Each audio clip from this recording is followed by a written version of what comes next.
Welcome to True Crime Talk. I'm Kathleen, and this is the story of Jesse Harding Pomeroy. This is a crime that happened in the 1800s. Jesse was a very young killer. He was only 13, 14 years old when he committed these heinous crimes against children, other younger children.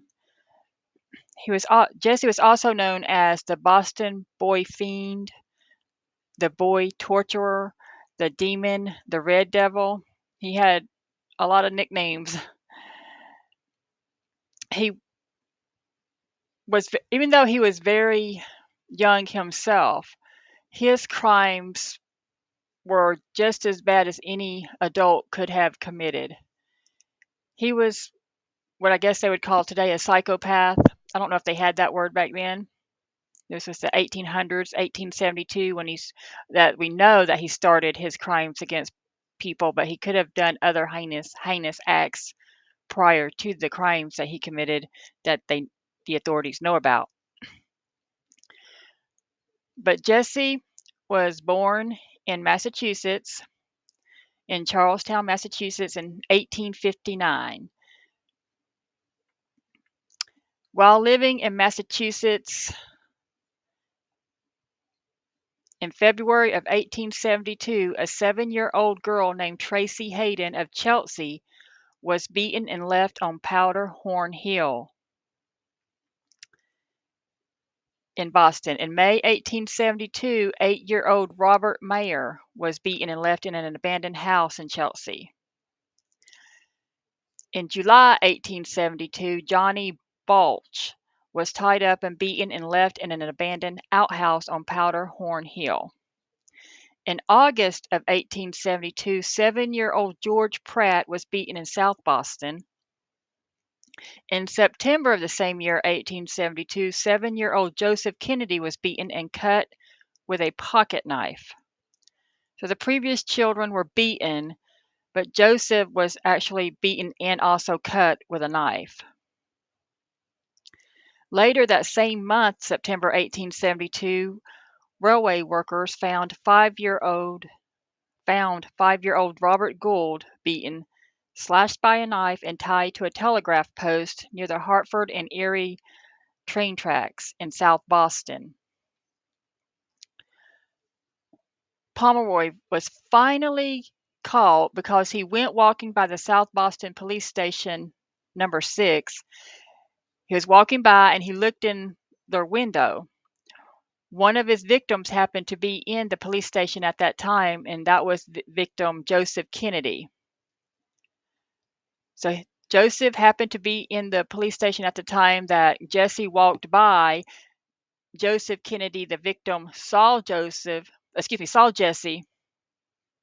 in the window looking in because Jesse was standing at the window and chose to stop and look in the police station. And the child who he had attacked, Joseph Kennedy, saw him and recognized him. And he pointed to Jesse and he said that was his attacker. He told the police immediately that was the boy who attacked him.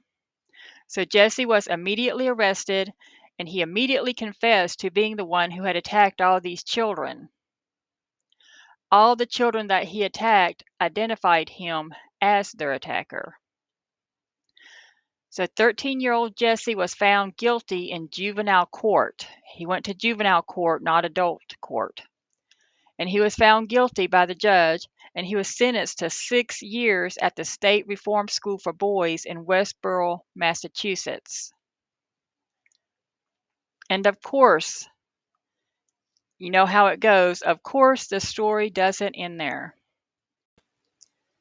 This is a photo, or more like a drawing, a sketch, of the State Reform School at Westborough, Massachusetts, that was taken or drawn around 1852, 1853 time. It was in 1872 that he was sentenced to that facility, so it probably looked about the same pretty much when he was there. It was built in 1847, 1848, and it has a very long history, that reform school does. It changed names over the years, but it has a very long history there in Massachusetts. So, and of course, as always, the story doesn't end. He goes to juvenile court and gets sentenced to 6 years at the state reform school in Westboro, Massachusetts. And then he actually stays there 6 years and gets out and lives a good life and doesn't harm anybody else. No, of course not.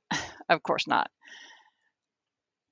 Because his crimes were so awful, you just know that it's not going to have a happy ending. So, of course, he gets out, but not only did he get out, but he got out very quickly. He did not spend 6 years there at the facility, in the juvenile home, basically, is what it was, a juvenile reform school. He gets out at the age of 14 in February of 1874. So he hardly spent any time there at all. He was paroled in February of 1874 at the age of 14 to live with his mother and brother in South Boston. He had one brother, and his father had left when he was younger, so his father wasn't in his home at the time he got released from the juvenile facility. And so in February, he went to live with his mother and his brother in South Boston. His mother was a dressmaker and had a shop there in South Boston. Okay, so he released in February at the age of 14. The very next month, in March of 1874, a 10-year-old girl named Katie Curran went missing. In April 1874, the very next month after March, so just, he was released in February, then in March, a girl went missing, and in April, they found the body of a 4-year-old boy, Horace Millen. And his body was mutilated and disfigured horribly, and it was found on Dorchester Bay. The police immediately thought these crimes were the work of Jesse because of his past, and so they go to Jesse's home to speak to him and his mother. They searched his home, and the 10-year-old girl, Katie Curran's body was found in the basement of Jesse's mother's dress shop. So Jesse gets arrested again, but this time he goes to adult court. No more juvenile court for him, even though he's 14, because this time his two victims were found deceased. They did not survive. So he was sent to adult court at the age of 14, and he was found guilty by a jury of first-degree murder for those two murders. And the jury recommended that he be sent. Well, the jury recommended mercy for him due to his age because he was young. They convicted him of first-degree murder, but they recommended mercy. However, he was sentenced to death by hanging. But because of his young age, even though his crimes were very heinous crimes and he murdered two people that they know of, the governor refused to ever sign his death warrant because of his age. The governor of Massachusetts apparently did not agree with the death penalty at all, or did not agree with it in the cases of young people, kids. So since the judge would never sign his death warrant for the execution by hanging to be carried out, his sentence was eventually commuted to life in prison and solitary confinement. And in 1876, Jesse was transferred from the Suffolk County Jail, where he had been waiting for hanging, which he never got hung, obviously, and he was transferred to the state prison at Charleston. He was 16 years old at the time. So at 16, he goes to the big boy prison, the adult prison, and he's sentenced to solitary confinement for life. However, don't feel too bad. Solitary confinement wasn't like he had no contact with anybody at all. It just meant he couldn't have contact with other prisoners. But he did have contact with other people. He had contact with the jail guards, other prison employees, and psychiatrists and stuff. So he actually kind of accomplished quite a bit, and while he was supposedly in solitary confinement, and had, I guess, the best life you could have being in prison in solitary confinement at that time, because he learned languages. They said he learned to speak German fluently. And if he did, I'm going to say he probably didn't just learn that from books. He probably, like, there was probably German immigrants who worked at the prison who he learned it from, or something like that, or visitors he had, because he learned languages and he studied all kinds of other topics. So apparently he had access to books and other people. So solitary confinement wasn't really like, because when they said solitary confinement, I think they just throw him in a room, a dark room, and they just feed him 2 or 3 times a day through a hole in the door. And that's, he doesn't get any contact with anybody. But that's not how it was apparently back then. But solitary confinement was still considered a cruel punishment because he didn't get to interact with other prisoners like himself. So in 1917, his sentence was commuted from solitary confinement to regular life in prison. So then he got to be around all the other prisoners and was no longer in solitary confinement. He got to, do all the other things that so-called regular prisoners got to do. And he got to be around them, eat with them, and that type stuff. In 1929, Jesse was transferred to Bridgewater Hospital for the criminally insane due to his poor health, and that is where he died in 1932. So as he got older and his health became more fragile, they transferred him to a hospital for the criminally insane, and he passed away there in 1932. This is a picture of Jesse while in prison. And then this picture here shows him, this is him being transferred to the insane asylum, or the hospital for the criminally insane. And as you can see, he doesn't look that sickly, but he is older and fragile, so that's where they sent him to live out his last years of life. This is a newspaper article published about Jesse in 1874. It says the Boston Boy Fiend, a horrible story, a 14-year-old boy guilty of several cold-blooded murders, result of prenatal influences. I guess that's their way of saying he was just born evil. I'm not sure. Jesse Pomeroy, the Boston Boy Fiend, only 14 years old, is now in jail awaiting trial for the murder of a young companion some months ago.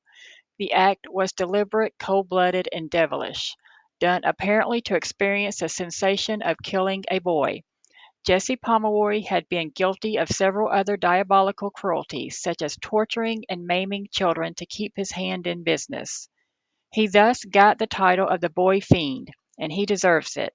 In March last, little Katie Curran, living with her parents in South Boston, disappeared, and no trace of her could be discovered by the best detective talent. Her going away was a mystery likely never to be solved, but she went away before the arrest of Jesse Pomeroy for murder, and after that event there were some suspicions that Jesse had something to do with Katie Curran's disappearance. But it was all dark, black as the heart of the boy fiend itself. A few days ago, some workmen clearing out a cellar of a house in South Boston came upon a skeleton with some female garments attached to it in a pile of ashes. It was the cellar of the house in which Mrs. Pomeroy and her 2 sons, Charles and Jesse, lived when Katie Curran disappeared. The finding of the skeleton called to mind, first, the fact that Jesse Pomeroy had lived in that house, and next that the remains might be those of Katie Curran, so long sought and never found. Okay, so her body was found after he was arrested for the boy's murder. They didn't find her at his home at the same time that they went there to talk to him. Katie Curran's mother identified parts of the clothing found on the remains as belonging to her lost daughter. Now suspicion became stronger than ever that Jesse Pomeroy knew something about the disappearance of the girl. He had shown that he was capable of committing the most barbarous atrocities, and another skeleton was okay, it's kind of hard for me to see, says was blank at his door. His mother and her other son were arrested upon suspicion that they might know something of this horrible affair, as the body had evidently been deposited in the cellar while the Pomeroys lived in the house. They, however, deny all knowledge of it. Jesse Pomeroy was interviewed in jail by detectives. He said he knew nothing of the matter and exhibited no interest in it whatever. When told that his mother and brother were under arrest, the announcement startled him a little, but he soon relaxed into his usual, I think it says, stolidity. It is not generally believed that his mother and brother knew anything whatever of this dark affair, and it is generally believed that Jesse did the murder. The strong suspicion rests upon these facts: the boy's character and previous acts, his repeated questions as to who would get the reward for the Curran girl, and the fact that the remains were found in the house in which he lived at the time of the girl's disappearance. The neighbors of the Pomeroys, when they lived in that house, tell some things which go to make up the general opinion of Jesse's guilt of the Katie Curran murder. A little girl who lived near the house with her parents states that a short time after the Curran girl was missed, Jesse asked her to go into the Pomeroy store on the ground floor of the house, as he had some papers for her brother, which he wished her to take to him.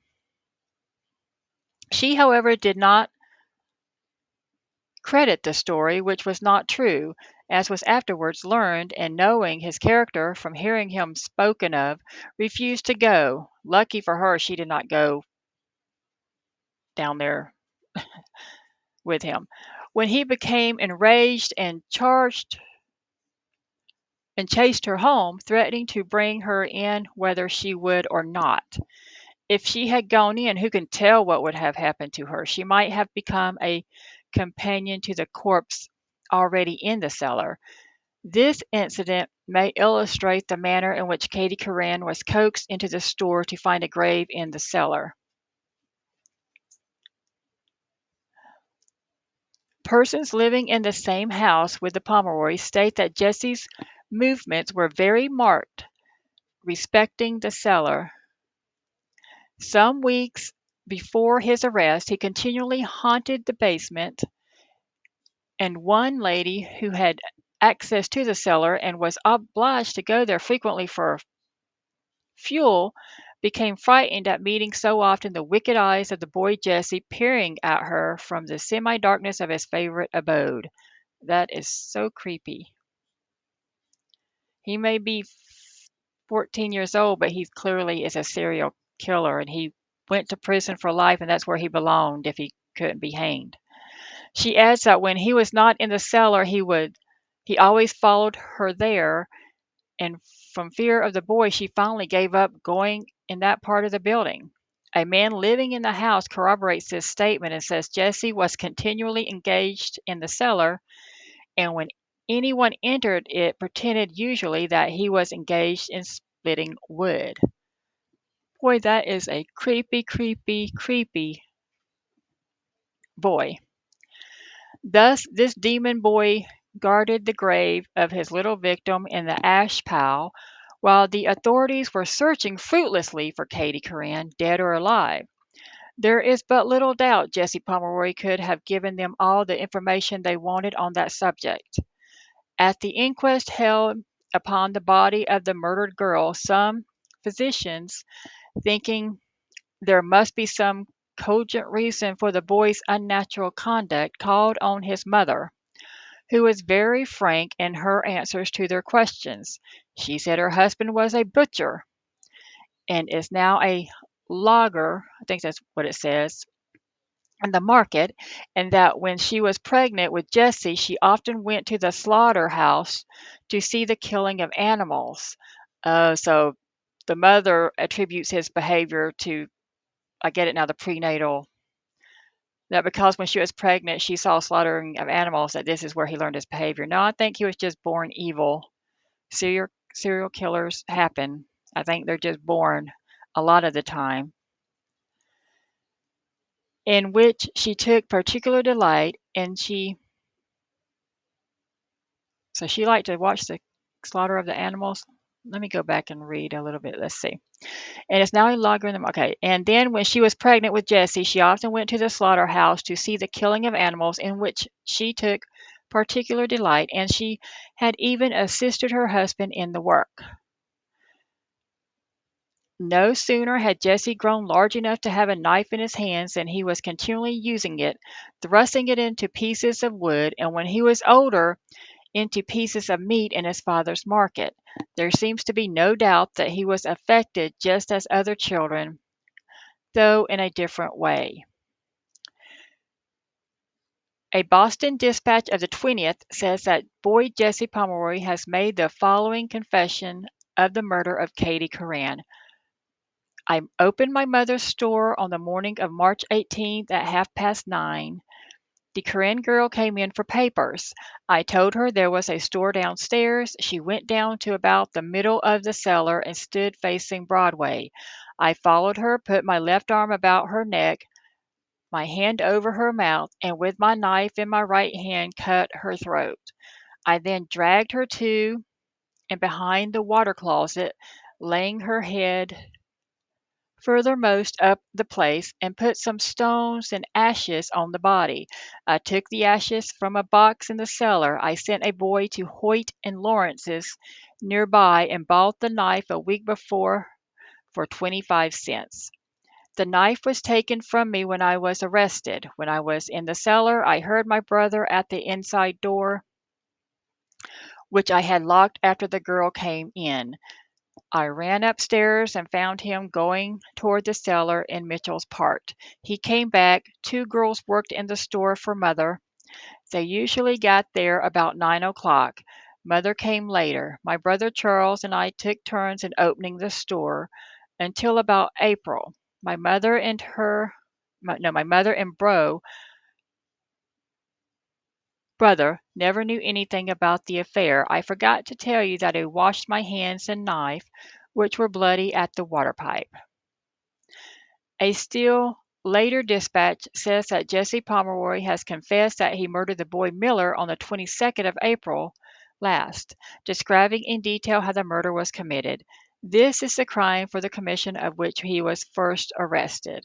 So he was arrested for the boy Miller, and then after that, his the police found out that the girl's body was in his former home, and so he got arrested for or charged with that also.